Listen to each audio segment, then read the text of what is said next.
Hello friends, welcome to Kannan info Tamil. நம்ம இன்னைக்கு என்ன டாபிக் பார்க்க போறோம் அப்படின்னா, இந்தியா வாங்கியிருக்க ரஃபேல் போர் விமானம் F35 லைட்னிங் 2 விமானத்தை விட விலை அதிகமானது. அது மட்டும் இல்லாம ரஃபேல் போர் விமானம் ஒரு 4.5 ஜெனரேஷன் விமானம். அதுவே F35 லைட்னிங் 2 விமானம் ஒரு அதிநவீன 5th ஜெனரேஷன் ஃபைட்டர் ஜெட். தற்போதைய நிலையில் இந்த விமானம் தான் உலகின் தலை சிறந்த விமானமா கருதப்படுது. இப்படி இருக்கும் பொழுது இந்தியா எதற்காக ஒரு அதிநவீன 5th ஜெனரேஷன் ஃபைட்டர் ஜெட்டை விட்டுட்டு விலை அதிகமான ஒரு 4.5 ஜெனரேஷன் விமானத்தை வாங்கியிருக்காங்க அப்படின்னு உங்களுக்குள் கேள்வி எழலாம். இந்தியாவின் இந்த முடிவுக்கு 2 முக்கியமான காரணங்கள் இருக்கு. இந்த வீடியோல அது என்ன முக்கியமான 2 காரணங்கள் அப்படின்னு பார்க்கலாம். அடுத்து ரஃபேல் போர் விமானம் மற்றும் F35 லைட்னிங் 2 விமானத்தோட கேப்பபிலிட்டிஸை கம்பேர் பண்ணி எந்த விமானம்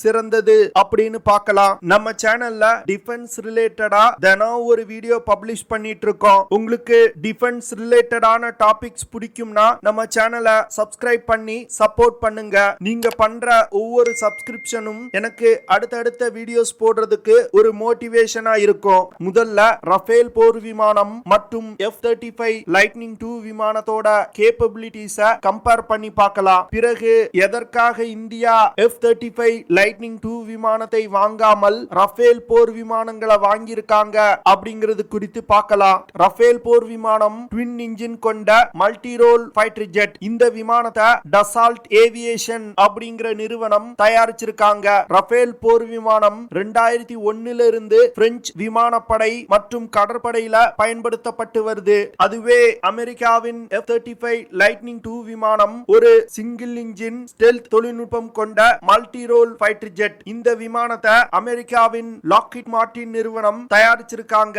F35 விமானம் 2015 வருடத்திலிருந்து அமெரிக்க விமானப்படையில பயன்பாட்டில் இருந்து வருது. ரஃபேல் போர் விமானத்தோட எம்டி வெயிட் 10,600 கிலோகிராம். இந்த விமானத்தால அதிகபட்சமா 24,500 கிலோகிராம் எடையை சுமந்து கொண்டு பறக்க முடியும். இந்த விமானத்தை இயக்குறதுக்கு 2 MW8-4E டர்போஃபேன் இன்ஜின் பயன்படுத்தப்பட்டிருக்கு. இந்த இன்ஜின்னால 75 கிலோ நியூட்டன் த்ரஸ்ட் ப்ரொடியூஸ் பண்ண முடியும். F35 விமானத்தோட empty wait 13,300 kilogram. இந்த விமானத்தால அதிகபட்சமா 31,700 கிலோகிராம் எடையை சுமந்து கொண்டு பறக்க முடியும். F35 விமானத்தை இயக்குறதுக்கு ஒரு Pratt and Whitney F135 PW100 after burning turbofan engine பயன்படுத்தப்பட்டிருக்கு. இந்த இன்ஜின்னால 191 கிலோ நியூட்டன் த்ரஸ்ட் ப்ரொடியூஸ் பண்ண முடியும். 2 விமானங்களோட இன்ஜின் பெர்ஃபார்மன்ஸை வச்சு பார்க்கும் பொழுது F35 விமானத்தோட இன்ஜின் மிக சிறப்பா செயல்படுது. F35 விமானத்துல சிங்கிள் இன்ஜின் இருந்தாலும் மிக அதிகமான த்ரஸ்ட ப்ரொடியூஸ் பண்ணுது. இதனாலதான் ரஃபேல் போர் விமானத்தை விட அதிகமான எடையை சுமந்து கொண்டு F35 விமானங்கள் பறக்குது. ரஃபேல் போர் விமானத்தால அதிகபட்சமா மாக் 1.8 அப்படிங்கிற வேகத்துல பறக்க முடியும். அதாவது 2200 கிலோமீட்டர்ஸ் பெர் ஹார் வேகத்துல பறக்க முடியும். ரஃபேல் போர் விமானத்தோட காம்பாக்ட் ரேஞ்ச் 1850 கிலோமீட்டர். காம்பாக்ட் ரேஞ்ச் அப்படிங்கிறது இந்த விமானம் மற்றும் இந்த விமானத்துல உள்ள ஆயுதங்களை பயன்படுத்தி எவ்வளவு தூரத்துல உள்ள இலக்குகளை தாக்க முடியுதோ அதுதான் காம்பாக்ட் ரேஞ்ச் அப்படின்னு சொல்லுவாங்க.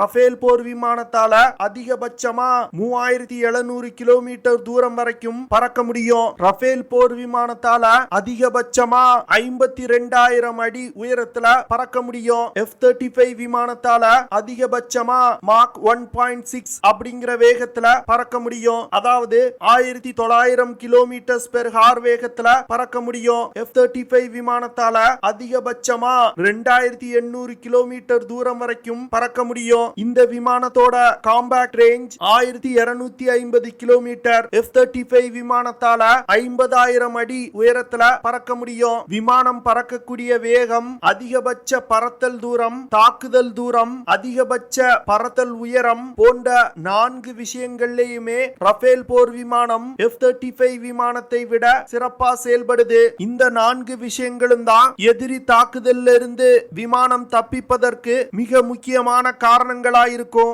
ரஃபேல் போர் விமானத்துல 14 ஹார்ட் பாயிண்ட்ஸ் கொடுக்கப்பட்டிருக்கு. இந்த 14 ஹார்ட் பாயிண்ட்ஸை பயன்படுத்தி 9,500 கிலோகிராம் கிலோகிராம் எடை கொண்ட மிசைல்ஸ், பாம்ஸ், கிளஸ்டர் யூனிட்ஸ் போன்ற ஆயுதங்களை எடுத்து சென்று தாக்குதல் நடத்த முடியும். F-35 விமானத்துல 10 ஹார்ட் பாயிண்ட்ஸ் கொடுக்கப்பட்டிருக்கு. அதுல 4 ஹார்ட் பாயிண்ட்ஸ் இன்டர்னல் ஸ்டோரேஜ்ல இருக்கு. விமானத்தோட வெளிப்புறத்துல 6 ஹார்ட் பாயிண்ட்ஸ் கொடுக்கப்பட்டிருக்கு.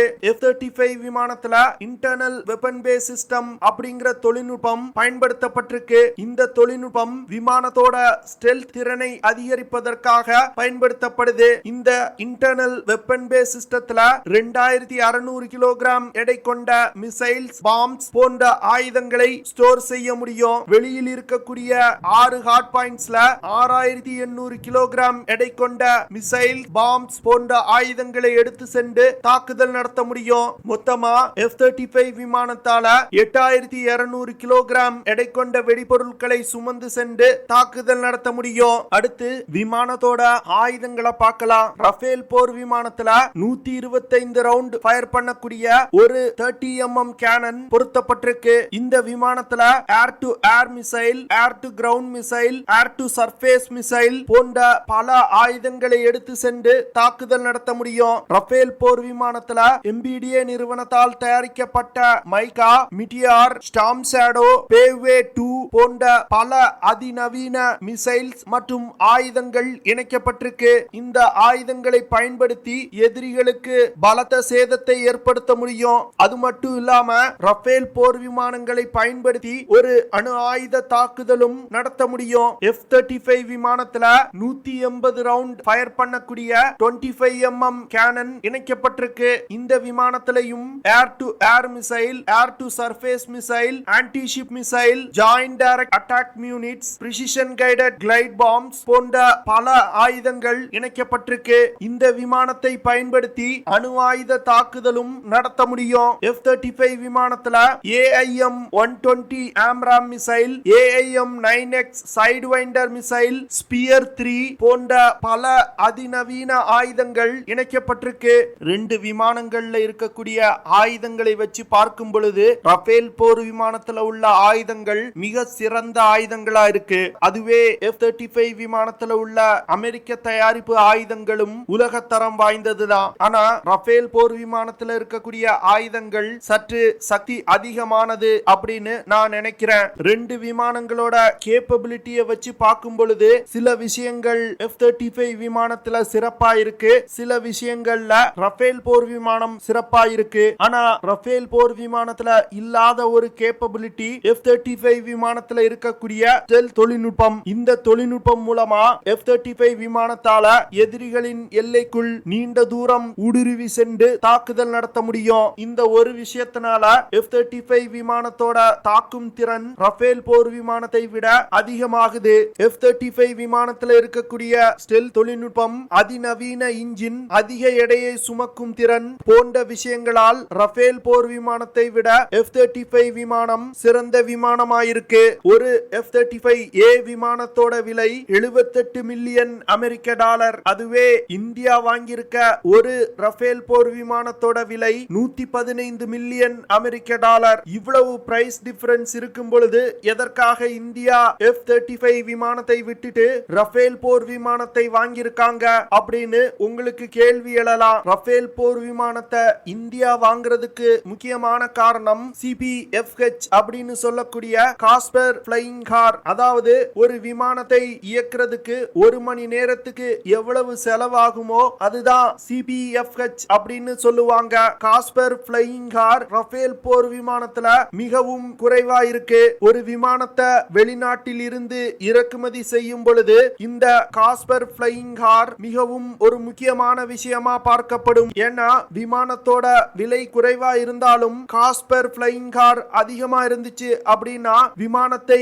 இயக்க ஆகும் செலவு மிக அதிகமா இருக்கும். அதனால விமானங்களை வாங்கும் பொழுது இந்த காஸ்பர் பிளையிங் கார் அப்படிங்கிற விஷயம் மிகவும் முக்கியமானது. F-35A விமானத்தை 1 மணி நேரம் இயக்குவதற்கு 33,000 அமெரிக்க டாலர்கள் செலவாகுது. இந்த செலவை 2023க்குள்ள 30,000 அமெரிக்க டாலரா குறைப்பதற்கு லாக்ஹீட் மார்ட்டின் நிறுவனம் முயற்சி செய்து வந்துகிட்டு இருக்காங்க. F-35 விமானத்துல காஸ்பர் பிளையிங் கார் அதிகமா இருப்பதற்கு முக்கியமான காரணம் இந்த விமானத்துல அட்டானமி லாஜிஸ்டிக் லாஜிஸ்டிக் இன்ஃபர்மேஷன் சிஸ்டத்துல ஃபால்ஸ் அலாரம் வருது. இதனால விமானத்தோட செயல்திறன்ல மிகப்பெரிய மாற்றம் ஏற்படுது. இந்த ஃபால்ஸ் அலாரம் ப்ராப்ளத்தை லாக்ஹீட் மார்ட்டின் நிறுவனம் சரி செய்வதற்கு முயற்சி செய்து வந்துகிட்டு இருக்காங்க. அது மட்டும் இல்லாம 2025 வருடத்துக்குள் F35 விமானத்தோட காஸ்ட் பெர் ஃபிளையிங் ஹார $25,000 மாற்றுவதற்கு லாக்ஹீட் மார்ட்டின் நிறுவனம் முயற்சி செய்து வந்துகிட்டு இருக்காங்க.